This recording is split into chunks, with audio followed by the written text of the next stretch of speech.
چاہیے. نہ بابری مسجد نہ کوئی گھر دیں گے, حکومت کے سہارے ڈھا دیا ہے, صبر کر لیں گے. ہمیں معلوم ہے اس کی بنیادیں ہیں کہاں کہاں, ہمیں معلوم ہے اس کی بنیادیں ہیں کہاں کہاں. اجی ہمارا جب دور آئے گا تو ہم تعمیر کر لیں گے, ہمارا جب دور آئے گا تو ہم تعمیر کر لیں گے. اور کچھ لوگ کہتے ہیں کہ ہندوستان کے مسلمان دہشت گرد ہیں, ہندوستان کے مسلمان سیاست کرتے ہیں, مگر ہم کہتے ہیں ہمارے دشمن کو ہمارے ہاتھ سے جان جائیں گے.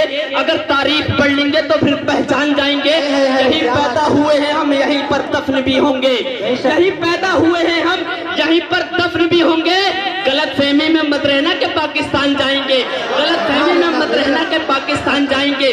اب ہندوستان کا بڑی ہی معتبر اور معزز خطیب ہندوستان حضرت علامہ مولانا توحید رضا صاحب قبلہ مدظ اللہ نورانی کی آمد ہو چکی ہے. بس حضرت کو آپ کے حوالے کرنے جا رہا ہوں, اور حضرت کا استقبال نعرہ تکبیر و رسالت کی گونج میں کر لیا جائے. حضرت کا استقبال نعرہ تکبیر کا جتنا اچھا نعرہ ہوگا اتنا ہی اچھا حضرت کا خطاب ہوگا. نعرہ تکبیر. ارے یہ نعرہ جب 313 نے لگایا تھا نا تو 22,000 کا لشکر کانپ اٹھا تھا. اب اندازہ لگا لو, تم اتنے لوگ ہو پورے ہندوستان کو ہلا سکتے ہو. نعرہ تکبیر. ارے نعرہ تکبیر سے دنیا کو ہلا دیں گے, اسلام کی عظمت پر ہم جان لٹا دیں گے. گر چھیڑا جہاں والوں اسلام کے شیروں کو, اجی ہم 1400 برس پہلا کوہرام مچا دیں گے. اور توحید کے مت والے, توحید کے مت والے مرنے سے نہیں ڈرتے. اجی ہم میدان بدر والا طوفان اٹھا دیں گے, ہم میدان بدر والا طوفان اٹھا دیں گے. آئیے حضرت کا استقبال نعرہ تکبیر و رسالت کی گونج میں کر لیا جائے. نعرہ تکبیر, نعرہ رسالت, مسلک اعلیٰ حضرت علماء اہل سنت, جشن غوث الورا کانفرنس حضرت علامہ مولانا مفتی توحید عالم صاحب قبلہ کہ صبر نہیں اب زیر بولے گا, ایک مجاہد اب دلیر بولے گا. اور جا کر کہہ دو بدعقیدوں سے کہ ہوش میں آ جائے, تو اسے کہ یہ بریلی کا شیر بولے گا. بہت خوب ماشاءاللہ.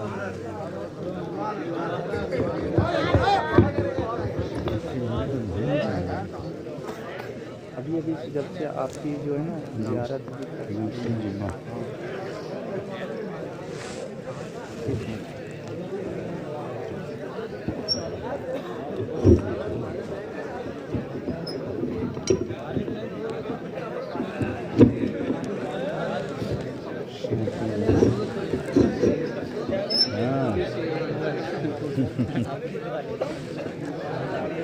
شیر بننا نا, شیر ہے جی دیکھیے ٹھیک. آپ یہاں کر لیں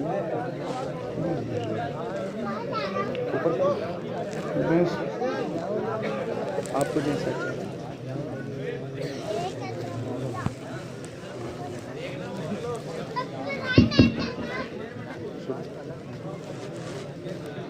السلام علیکم ورحمۃ اللہ تعالی وبرکاتہ.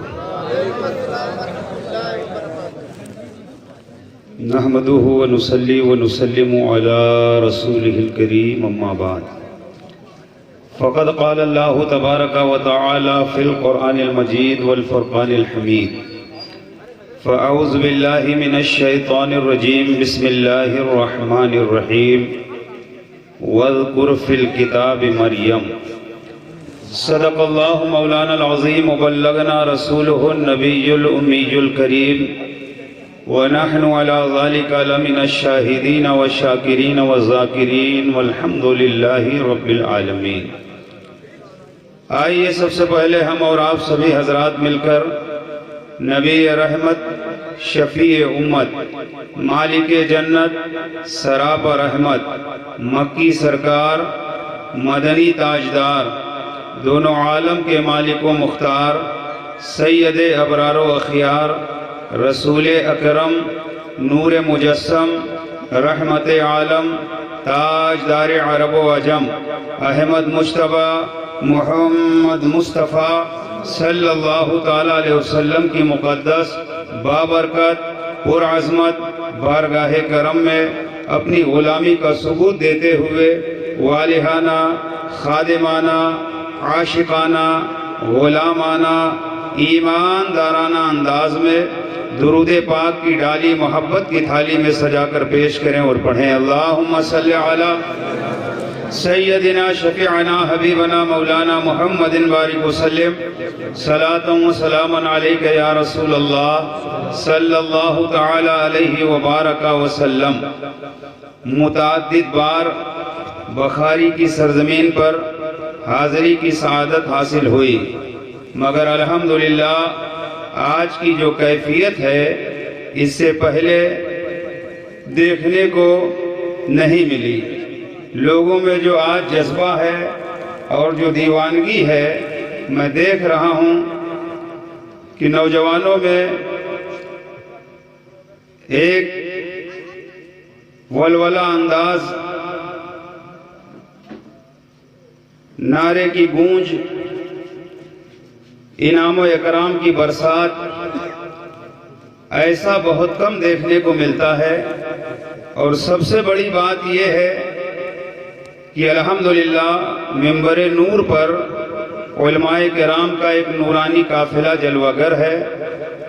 ابھی آپ نے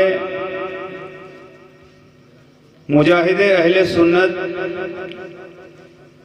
حضرت علامہ مولانا غازی عادل رضا صاحب سے ان کے مخصوص لب و لہجہ میں آپ نے نعت و منقبت کے اشعار سماعت فرمائے۔ صرف غازی صاحب نعت پڑھنا ہی نہیں جانتے، بلکہ الحمدللہ ایک شاندار خطیب بھی ہیں اور قلم کار بھی ہیں۔ ابھی حال ہی میں آپ نے 2 کتابیں تصنیف فرمائی ہیں۔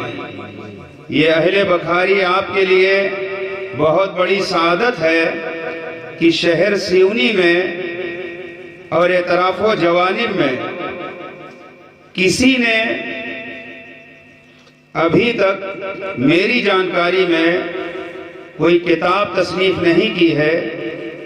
یہ صرف بخاری کے لیے نہیں بلکہ ضلع سیونی کے تمام سنیوں کے لیے خوش قسمتی کی بات ہے کہ غازی عادل رضا صاحب نے 2 کتابیں تصنیف فرمائیں، تیسری کتاب زیر ترتیب ہے۔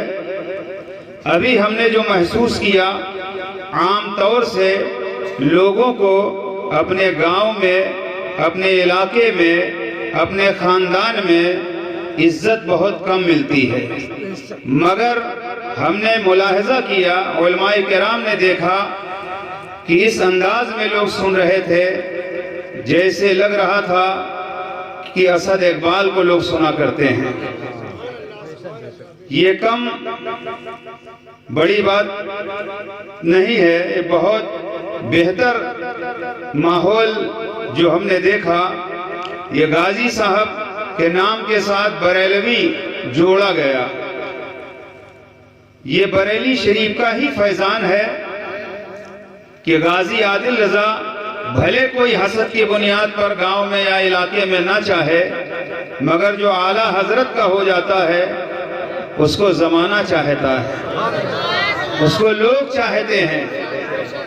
اعلیٰ حضرت فاضل بریلوی سے نسبت ہے علماء اہل سنت کو اور عوام اہل سنت کو، اور یہ جو آج جلسے کی بہار ہے یہ صرف اور صرف اعلیٰ حضرت عظیم البرکت کی دین ہے۔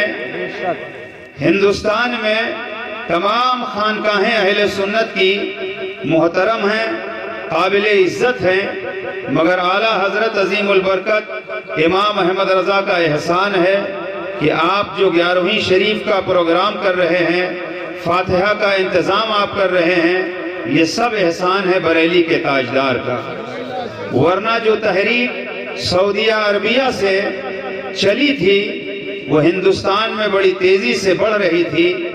سعودیہ عربیہ جو لوگ حج کے لیے تشریف لے گئے ہیں، مکہ المکرمہ، مدینہ طیبہ، انہوں نے اپنی آنکھوں سے دیکھا ہے کہ جنت المعلا، جنت البقیع شریف، جہاں صحابہ کرام کے مزارات، جہاں رسول اللہ کے بیٹوں کے مزارات، جہاں رسول اللہ کی بیٹیوں کے مزارات، ان تمام تر مزارات کو سعودیہ عربیہ کا جب تسلط ہوا تو ان مزاروں کو توڑ دیا گیا، اور آج وہاں جانے کے بعد آنکھ سے آنسو نکلتے ہیں کہ یہ مکہ المکرمہ کی سرزمین ہے۔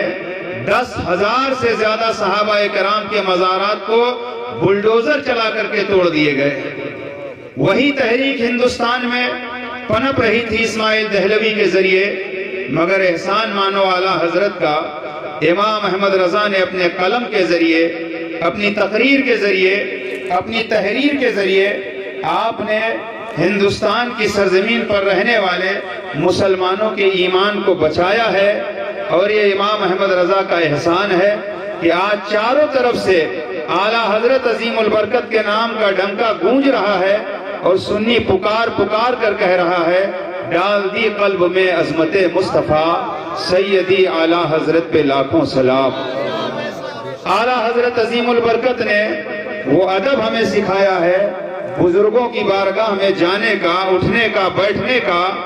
الحمدللہ جہاں جہاں اعلیٰ حضرت عظیم البرکت کے ماننے والے ہیں وہ بزرگوں کا ادب جانتے ہیں۔ ہم نے دیکھا ہے یہاں جو بھی حجاج کرام ہیں یا عمرہ کی سعادت لوگوں نے حاصل کیا ہے، حاجی صاحب بھی ہیں، دیگر لوگ ہوں گے، دنیا کے تمام ممالک سے لوگ عمرہ کے لیے، حج کے لیے آتے ہیں، مگر جو ادب ہندوستان کے لوگ کرتے ہیں شاید ہی وہ کہیں کے لوگ کرتے ہیں۔ سعودیہ عربیہ کے رہنے والے تو گنبد خضرا کی طرف پیٹھ کر کے کھڑے ہوتے ہیں، دیگر جگہوں سے آئے ہوئے لوگ کوئی چپل پہن کے گھومتا ہے، کوئی جوتے پہن کے گھومتا ہے، مگر اعلیٰ حضرت کا شیدائی، اعلیٰ حضرت کا وفادار مدینے کی گلیوں میں جب گھومتا ہے تو چپل پہن کر نہیں گھومتا ہے، جوتے پہن کر نہیں گھومتا ہے، اس لیے کہ امام احمد رضا نے مزاج دیا ہے حرم کی زمین اور قدم رکھ کے چلنا، حرم کی زمین اور قدم رکھ کے چلنا۔ ارے سر کا موقع ہے او جانے والے، امام احمد رضا نے مکہ کو بھی حرم کہا ہے، مدینہ طیبہ کو بھی حرم کہا ہے، اور ایک شاعر نے کہا، اے پائے نظر ہوش میں آ کوئے نبی ہے، اے پائے نظر ہوش میں آ کوئے نبی ہے، آنکھوں سے بھی چلنا تو یہاں بے ادبی ہے، آنکھوں سے چلنا تو یہاں بے ادبی ہے۔ سنی مسلمان جیتا ہے تو اپنے نبی کے لیے جیتا ہے، سنی مسلمان مرتا ہے تو اپنے نبی کے لیے مرتا ہے، اور ہمہ وقت سنی مسلمانوں کا یہ اعلان ہوتا ہے، جو جان مانگو تو جان دیں گے، جو مال مانگو تو مال دیں گے، مگر یہ ہم سے کبھی نہ ہوگا، نبی کا جاہو جلال دیں گے۔ نبی کے دیوانے سب کچھ برداشت کر سکتے ہیں، مگر اپنے آقا کی شان میں توہین برداشت نہیں کر سکتے ہیں۔ آپ نے دیکھا ہوگا کہ جب جب دنیا کی سرزمین پر کتے بھونکنا شروع کرتے ہیں تو ان کے جواب کے لیے عاشق رسول اٹھ کر کھڑے ہو جاتے ہیں۔ رسول اللہ کے دور میں جب گستاخ رسول اٹھ کر کے کھڑے ہوئے تو صحابہ نے جواب دیا، اللہ نے جواب دیا، اور رسول اللہ کے وصال فرمانے کے بعد جب مسلمہ بن کذاب نے جھوٹی نبوت کا دعویٰ کیا تو تاریخ بتاتی ہے کہ ابو بکر صدیق نے لشکر کو بھیجا، خالد بن ولید سپہ سالار اعظم بن کر کے جب تشریف لے گئے تو مسلمہ بن کذاب کو موت کے گھاٹ اتار دیا گیا، اور جھوٹی نبوت کا جو دعویٰ کر رہے تھے ان کا قلع اور کما کر دیا گیا۔ وقت گزرتا رہا، پڑوسی ملک میں جب ایک غدار نے نبی کی شان میں گستاخی کیا تو ممتاز قادری اٹھے، اور اٹھنے کے بعد میں انہوں نے سرطن سے جدا کر کے یہ بتا دیا کہ ہمیں موت گوارا ہے، مگر اپنے نبی کی شان میں گستاخی گوارا نہیں ہے۔ گستاخ نبی کی کیا ہے سزا؟ گستاخ نبی کی ایک سزا، نعرہ تکبیر، نعرہ رسالت، مفتی توحید رضا صاحب قبلہ۔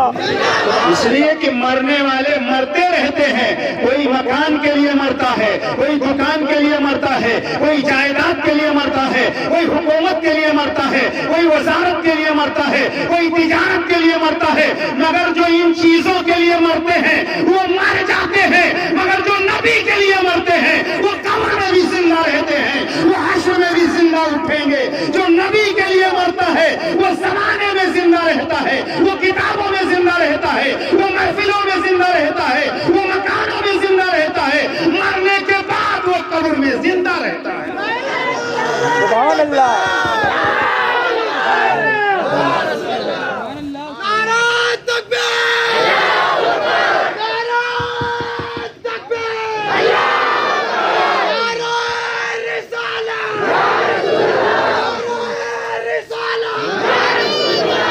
اور جس قوم کا نوجوان بیدار ہو جائے، جس قوم کا نوجوان بیدار ہو جائے، یہ آج کے حالات میں چوراہے آباد ہیں، آج کے وقت میں کوئی چوراہا رات کی تاریکی میں آپ دیکھیں تو موبائل میں نوجوان بیٹھ کر کے اپنی رات سیاہ کرتے ہیں، مگر اے بخاری کے نوجوانوں، آپ خوش نصیب ہو کہ آپ اپنی رات کو گزار رہے ہو تو پیرانے پیر کے نام پہ گزار رہے ہو، غوث اعظم کے نام پر گزار رہے ہو، بزرگوں کے نام پر گزار رہے ہو۔ اور ایک جملہ دے کر کے آگے بڑھنا چاہتا ہوں، ارے جو بزرگوں سے محبت کرتا ہے اس کا عالم یہ ہوتا ہے کہ اولیاء کی صحبت میں، علماء کی توجہ، اولیاء کی صحبت میں اگر ایک کتا بیٹھ جائے تو وہ کتا جنتی ہو جائے، اور اولیاء سے محبت اگر لوگ کریں تو بدرجہ اولا ایمان پر خاتمہ ہو تو جنت ان کے مقدر میں لکھ دی جائے گی۔ سبحان اللہ۔ آج دنیا میں یہ دیکھیے ہمارے بابا صاحب بھی تشریف لائے، سبحان اللہ، تشریف رکھیں۔ نسبت رسول، نسبت بزرگان دین، میں نے جملہ کہا، آج کتے امریکہ میں تو حال یہ ہے جو انسان نہیں کھاتے، امریکہ میں وہ کتے کھاتے ہیں۔ جس انسان پر، جس گاڑی پر انسان کو بیٹھنا نصیب نہیں ہوتا اس گاڑی پر کتے بیٹھتے ہیں، مگر آج کا کتا، چاہے اوباما کا کتا ہو، چاہے وہ ٹونی بلیئر کا کتا ہو، تمام کتے ایک طرف، لیکن اصحاب کہف کا وہ کتا ایک طرف، اس لیے کہ اصحاب کہف کا کتا وہ جنتی ہے اور وہ جنت میں جائے گا۔ اس کتے نے نماز نہیں پڑھی، کتے نے روزہ نہیں رکھا، کتے نے حج نہیں کیا، کتے نے زکات نہیں دی، بس کتے نے کیا کیا؟ اولیاء سے محبت کیا، اولیاء سے محبت کیا۔ دقیانوس کا زمانہ ہے، قرآن اٹھا کر کے آپ پڑھیں، سورہ کہف دیکھیں۔ دقیانوس کے زمانے میں چند اللہ والے اپنے ایمان کو بچانا چاہا تو ظالم و جابر بادشاہ دقیانوس لوگوں کے ایمان پر ڈاکہ ڈال رہا تھا اور خدائی کا دعویٰ کر رہا تھا۔ اللہ والے اپنا ایمان بچانے کے لیے رات کی تاریکی میں گھر سے نکل پڑے اور چلتے رہے تاکہ جا کر کے کسی غار میں چھپ جائیں گے، اپنے ایمان کو بچا لیں گے۔ رات کی تنہائی ہے، چلتے چلتے کچھ دور آگے بڑھے، پیچھے پیچھے آنے کی آہٹ محسوس ہوئی، پلٹ کر کے اللہ والوں نے دیکھا تو ایک کتا آ رہا ہے۔ انہی میں سے ایک نے پتھر اٹھایا اور کتے کو مارنے کا ارادہ کیا تو کتے نے رب کی بارگاہ میں عرض کیا، مولا مجھے بولنے کی طاقت عطا فرما، تیرے اولیاء سے کلام کرنا ہے۔ اللہ نے کتے کو قوت گویائی عطا فرمائی۔ حضرات قرآن کی تفسیر پڑھو، کتے کو اللہ نے قوت گویائی عطا فرمائی۔ کتا اپنے پچھلے دو پاؤں پر کھڑا ہو گیا اور اپنے دونوں ہاتھ آگے یوں بڑھا دیا اور کہا، اے لوگوں مجھ پر پتھر کیوں مار رہے ہو؟ تو اللہ والوں نے کہا کہ ہم اپنے ایمان کو بچانے کے لیے گھر بار کو چھوڑ کر کے ہم جنگل جا رہے ہیں۔ کتے کی فطرت ہے بھونکنا، تو بھونکے گا ہم پکڑے جائیں گے۔ تو کتا تو پاؤں پر کھڑے ہو کر باہوں کو پھیلا کر کے اس نے کہا تھا، ارے ہم وہ کتے نہیں ہیں جو اولیاء پر بھوکا کریں، ہم وہ کتے نہیں ہیں جو اولیاء پر بھوکا کریں۔ ایک جملہ لکھ لو، ارے وہ کتا ہو کر کے اولیاء کا مقام سمجھ گیا۔ وہ کتنے بڑے کتے ہیں جو اولیاء کے مقام سے نابلد ہیں۔ تکبیر، نعرہ تکبیر، نعرہ رسالہ، نعرہ رسالہ۔ وہ کتا تو پاؤں پر کھڑے ہو کر کے اس نے یہ بتا دیا کہ سب سے بات کرنا ہے تو الگ انداز میں، اولیاء سے بات کرنا ہے تو ادب کے دائرے میں رہ کر کے بات کرنا ہے۔ کتے نے کہا، مولا مجھے قوت گویائی عطا فرما۔ کتے نے کہا، میں وہ کتا نہیں جو